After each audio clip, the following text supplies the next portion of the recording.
Hello, everybody. I am DJ Leandro. Welcome back to the DJ Leandro Music YouTube channel. I've got another Cubase tutorial for you. And in this video, we're going to be focusing on some basses. I've got some different examples and how you can get the most out of your basses. I've got some examples. I'm going to be using a sustained bass. We're going to be using bass stabs. And also I'm going to show you some examples of layering different basses on top of each other to get the most out of them within your track. Okay, so first off, we're going to be working with a sustained bass. I'm going to just, for this specific tutorial, just to keep things a little bit more focused, I've just got a kick and a bass line, and we're going to focus on that.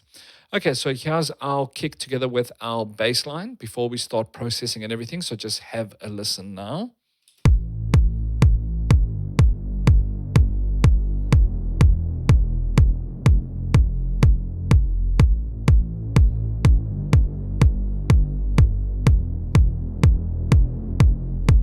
Okay, so that's the bass you're working with. Right now, I haven't done any mixing down into audio as of yet, so we're still in MIDI. So first thing, what I usually do is, you're going to double click here. As you can see, my bass notes, which I actually played on my MIDI, you can see the velocity is different. Personally, when it comes to bass, I like putting them all up, especially with the sustained bass. So now they're all going to sound more equal with regards to each of the notes being played. Okay, now, if I open up frequency, all right, you're going to have a listen now. As you can see, we do have nice low end without anything in the high end. But if we want to process, we can cut off just a little bit if we want, something like that. Okay, so now we're going to mix down our bass into audio. So what we're going to do is we will select our range here, as you can see on the top part. So we can just move it where we want, or you can just simply highlight the entire range and just press P is the shortcut.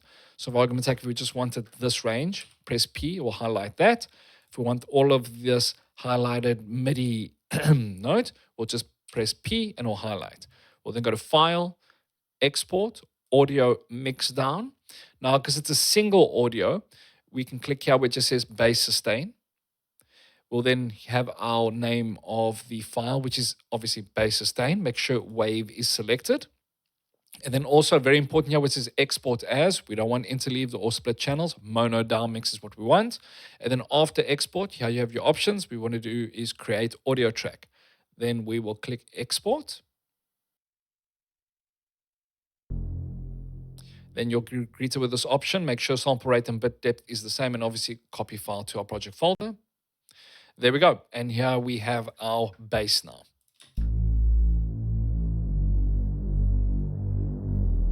Perfect. Okay, so now that we've got our bass, what we can do is we can start mixing it together with our kick. Now, in previous videos that I've shown you, what we can do is, if we want, we can sidechain the bass to get that nice pumping effect if we want. Very simple. You open up compressor, click activate sidechain, click here. You'll then add our source, which is of course our kick. And then now we can start working with this.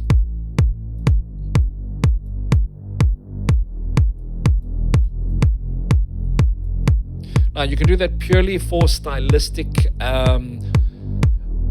options if you want, so you do want that pumping bass, or we can do it slightly so that way we leave a little bit of room for our kick. Now if we don't want that, we'll turn off our sidechain, as now we just want it like that. And then of course we can do the same as what we have done in a previous example. We can do dynamic sidechain. We will go here, add our frequency as I've done now, add sidechain source, which is our kick. Or then let's say we're going to duck here a little bit. Let's make it a little bit like that. Then we'll go to dynamic, click here, and then where it says sidechain, we'll click sidechain 1.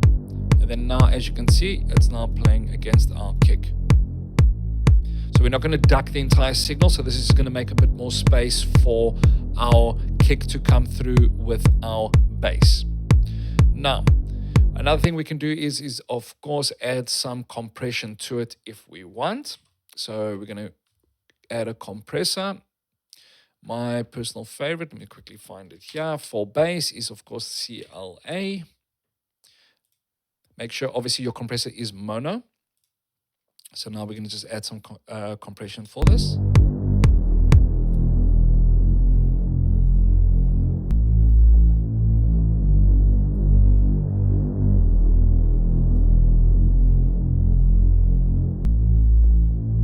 All right, I'm happy with that. Let's bring the volume a little bit down.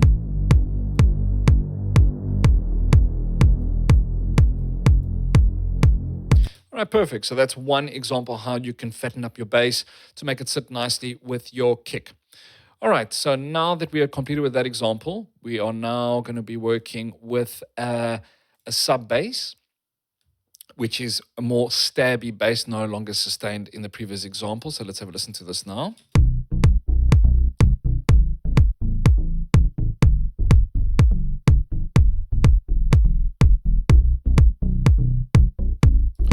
Okay, so we can do exactly the same in the previous example. We can mix it down into audio, and then we can add some EQ, some sidechain to it if we want, either dynamic or the entire signal, and some compression to it, and everything's great.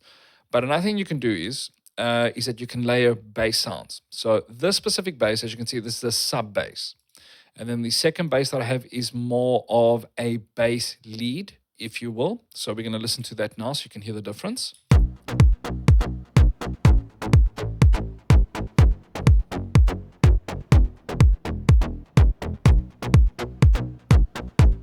Now if I had to play them together.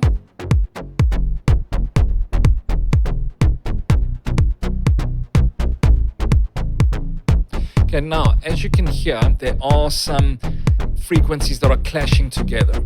Now, what we're going to do is, let's say for argument's sake, if we do like the sounds of both of them playing together, but we are hearing a little bit of clashing. Okay, what we're going to do is, first things first, we will take our sub bass and we're going to mix this down into mono. So again, go File, Export, Audio Mix Down. We're doing single tracks, so we're going to go to our sub bass. So this we're going to call sub bass. And again, make sure it is on mono. We're going to say, and obviously create audio track. We'll export audio. Click OK. And there we go. Okay, now we have our sub bass stabs. Then we will take our second bass, which is this one here.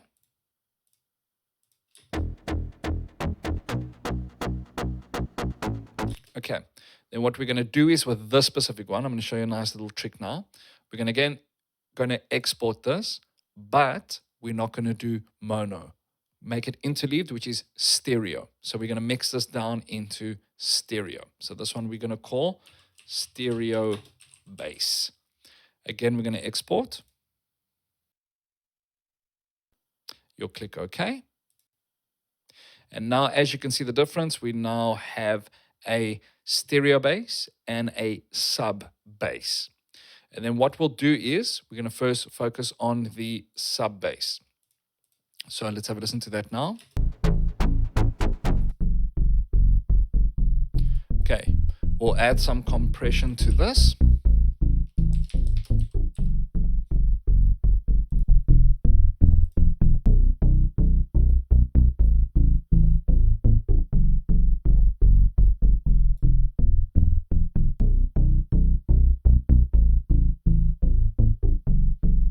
Okay, once we're happy with our compression, we're now going to open up frequency.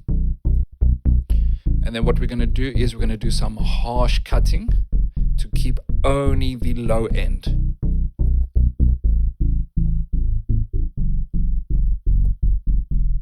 Okay, so we're happy with that because I don't want any of this high end, and I'll show you now why. Okay, so we're happy with our sub bass. We're now going to go over to our stereo bass, which is this.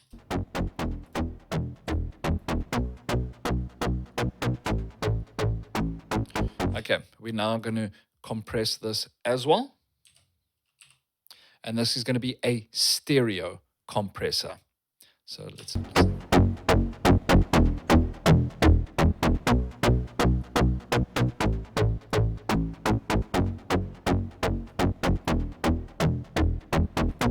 Okay, then we're going to open up frequency.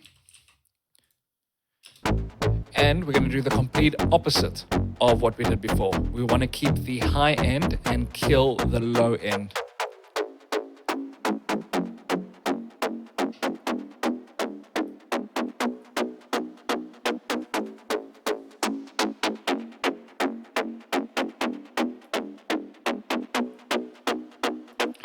Okay, now let's say we are happy with this now.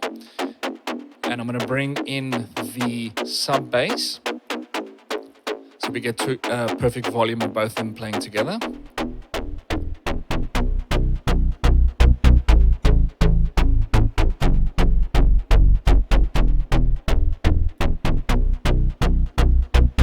Okay, now let's say I'm happy with that. What we're going to do is we're now going to add a bus compressor so we can add both of these and glue them together nicely. So first we're going to add a group track. Now this is the one thing that's important that a lot of people tend to not understand. Even though this is going to be our lead bass for this track, and we do have a mono track and a stereo track creating our bass, because we've got both of these, if I had to make this a mono track, it's automatically going to make what we've done with the stereo back to mono. So we don't want that. So we're going to make this a stereo, a group track. Just keep that in mind when you do this. So the name of this we're going to call bass main. We're going to add this, bring this on top here so we know what we're working with. And then what we're going to do is we will root both of these. Just click both of them, highlight it, hold in Control so you can click both. Then we will press Shift and Alt. We will click here where it says stereo out, and we'll go to our group, which is that, and we'll click. And there we go. They are now both rooted into the bass main group channel that we've created. So I'm now going to just listen to them together. As you can see, they're playing within the group bus. Now we're going to add some bus compression to this.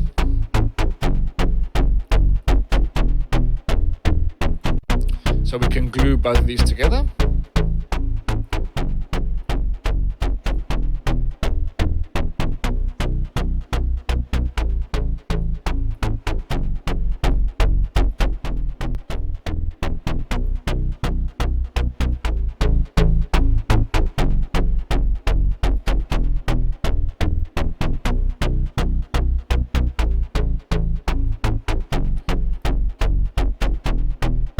There we go. Now, as you can hear, we'll play together with a kick.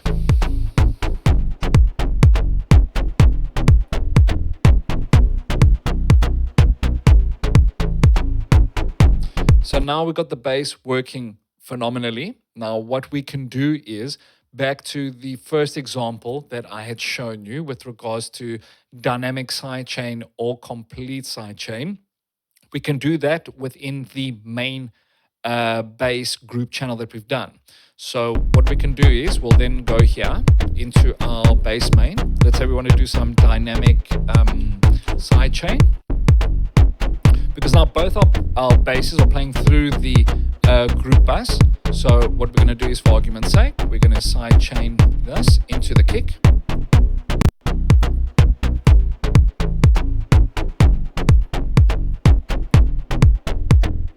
Click there, dynamic. We'll then go here. And now we've made even more room for our bass stabs that we have now created. But plus, as well, at the same time, we've now got that nice bass that's still going to be subby, that's still going to be center as mono, but we've given it a little bit of room together with the stereo bass that we've added. What you can do lastly with regards to our stereo bass, more specifically, if you want to give your stereo bass a little bit more width, what we can do is we can go into stereo enhancer from Cubase. Is the standard plugin that comes with Cubase, which can actually add more stereo width to that specific track. So for argument's sake, we'll have a listen now. See, we can make it a bit more wider if we want.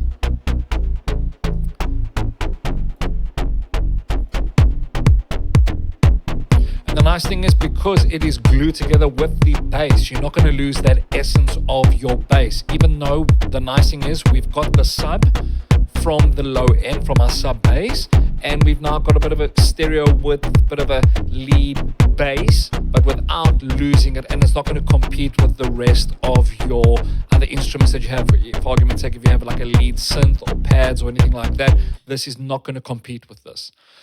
So yeah, I hope you enjoyed this little tutorial on how to get the most out of your basses, as well as layering basses to create some really, really cool lead bass sounds. You can also do the same with a sustain bass if you want. It's just that the effect I find is a little bit better if you're using more bass stabs within your track. So yeah, I hope you enjoyed this video. If you did, don't forget to like, share, and subscribe to the channel, and I'll catch you at the next one.